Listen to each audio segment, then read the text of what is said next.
Olá, gente! Estamos na nossa aula número 2 de língua portuguesa e hoje nós vamos falar sobre 3 assuntos bem interessantes. Vamos falar sobre o uso do mal com U e mal com L, mais com I, mais sem I, além também de o A com H e o A sem H. Lembrando que essas dicas vão servir para concurso e aplicações vestibulares de modo geral. Então, vocês já devem ter ouvido falar que mal com U é o contrário de bom e mal com L é o contrário de bem. Na realidade, esse pensamento não está errado. Mas que tal ir além? Afinal de contas, você vai fazer um concurso, vai fazer um vestibular e vai precisar de mais informações a respeito, não é? Então vamos começar primeiro analisando mal com U. Mal com U, na gramática, é denominado como adjetivo. E o que é um adjetivo? É uma palavra que modifica o substantivo ou palavra que equivale a ele. Vamos a um exemplo simples. Ele está de mau humor. Notem que a palavra mal com U ela serve como modificador da palavra humor, que é um substantivo. Agora, interessante, a gramática diz que por ser um adjetivo, ela pode variar. Por essa razão, notem esse outro caso. Existem alguns pais que dão maus exemplos. Notem que a palavra maus variou e concordou exatamente com exemplos que é um substantivo. No entanto, mal também pode ser com L. E quando é, afinal de contas, que eu vou utilizar essa expressão? Ela funciona como um advérbio ou como uma conjunção. Primeiro vamos entender o que é um advérbio. Segundo a gramática, advérbio é palavra que modifica um adjetivo, um advérbio e um verbo. Por essa razão, também não se modifica. Vamos a um caso simples. Falou mal de você. Notem que a palavra mal concorda justamente com o verbo falar. E nesse caso, modifica esse verbo. Por essa razão, funciona como um advérbio e não varia. Vejamos um outro caso, agora como conjunção. Mas primeiro, o que é uma conjunção? Conjunção é uma palavra que interliga orações, estabelecendo uma relação de sentido. Vejam esse caso. Mal ela chegou, ele saiu. Observem que a expressão mal ele chegou, ela saiu, seria equivalente a quando ela chegou, ele saiu. Ou seja, interliga as orações, dando uma ideia de tempo. Interessante, não é? Muito bem. Agora nós vamos também falar sobre o mais sem I e o mais com I. O mais sem I, ele é uma conjunção. Mas o que é uma conjunção? Lembrando, conjunção é palavra que interliga orações e estabelece uma relação de sentido. Nesse caso, o mais sem I marca uma conjunção adversativa, ou seja, exprime uma ideia de contrariedade, oposição.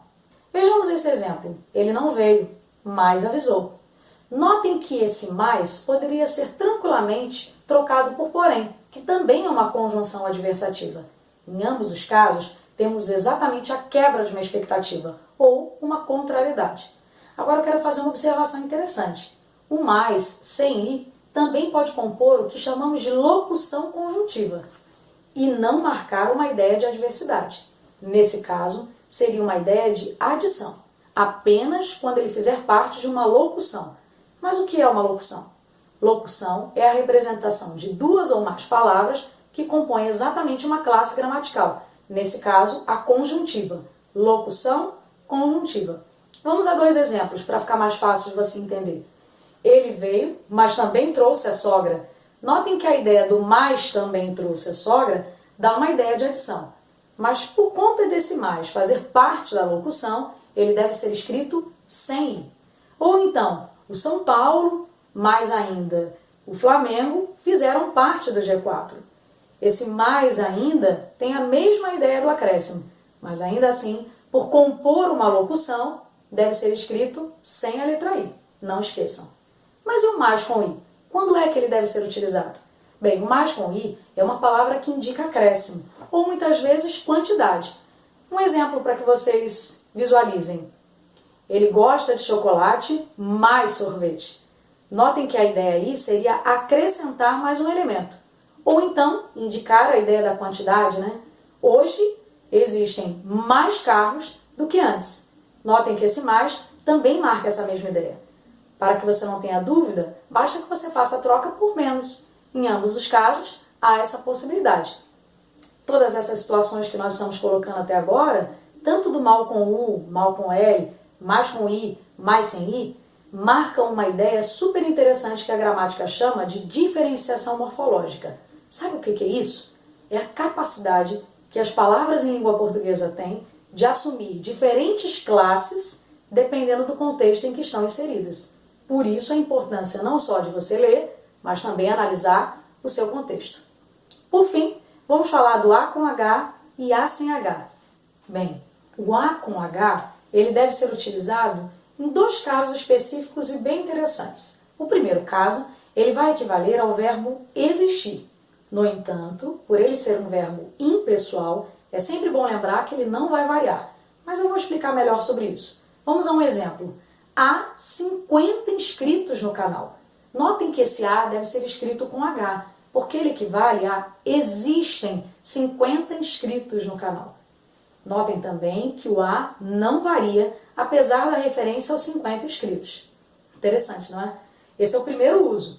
Mas existe um segundo uso. Esse A com H, ele também pode ter uma referência a uma questão temporal, indicando o passado. Por isso, inclusive, a gramática permite que se faça a troca pelo verbo faz. Vamos a um exemplo. Há 3 dias não o vejo. Notem que esse A tem exatamente a ideia do passado e poderia ser feito algo do tipo faz 3 dias que não o vejo. Notou? Bem interessante, não é? Agora e o A sem o H? Na verdade, ele tem vários usos, mas hoje, em especial, eu vou destacar 2 usos importantes para ele. O primeiro diz respeito a também o tempo, essa relação temporal. Lembra que o A com H ele tem essa relação temporal para o passado? O A sem H tem uma relação temporal para o futuro. Daqui a 3 dias eu o verei. Notaram a expectativa? Futuro. Notem um outro caso. A também pode ter a ideia de distância.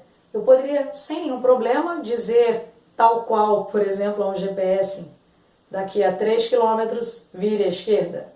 Notem que em ambos os casos, você utiliza o A sem o H. E por essa razão, deve ser utilizado com essas 2 formas. A primeira, para exprimir a ideia de futuro. A segunda, a ideia de distância.